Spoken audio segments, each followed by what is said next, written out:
Hey friends, welcome to this week's Spellings quick recap on the word generosity. If you've missed this week's post, generosity comes from Latin gene, which means family, tribe, giving birth. It also means nobility, which comes from nos, which means to know, like an inner knowing. The os part of generosity represents full of, and the iti part of generosity represents state of being. So when we break down the word generosity, it is a state of being, a full state of being, part of a tribe, family, and with a full sense of inner knowing. And so it's interesting that we equate generosity with financial or material exchange and giving of oneself. But when we think about the word, it's really about knowing that we're all connected, and we are all connected in every way, whether we're giving our time or whether we're connecting with our energy, whether we're connecting with material goods or not. Generosity seems to be a sense of giving of oneself. Now, I didn't go live on Wednesday, but I did go live on Friday really quickly. And what caught me the most is when I asked the audience what came up for them when they realized that generosity meant this, one of the audience members realized that generosity isn't something you do, it is a way of being. It isn't something you give.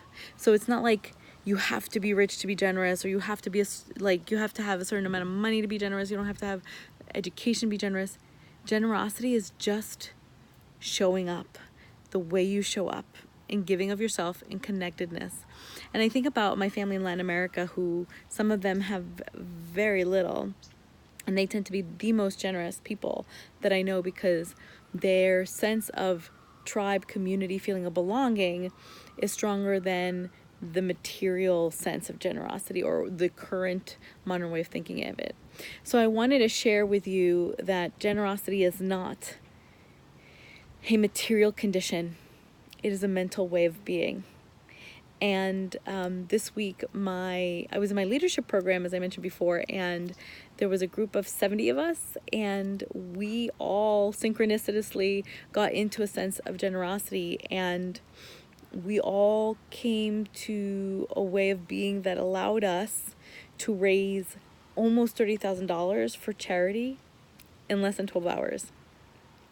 And not just material wealth, but also of time, service, and exchange of goods.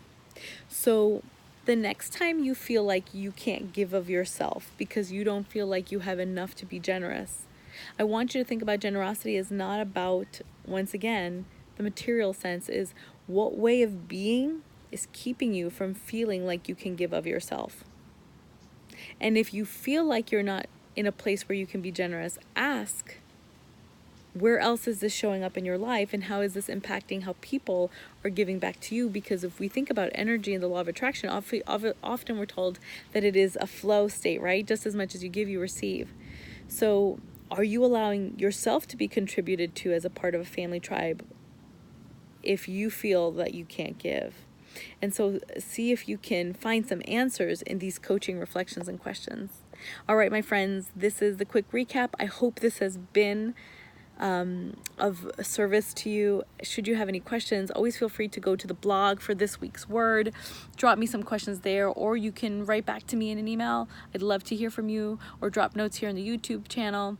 I am here to be of service, and I hope that as we continue to dive into the real root of words, we can use these words to show up more powerfully in our lives. Wishing you a great week, everybody.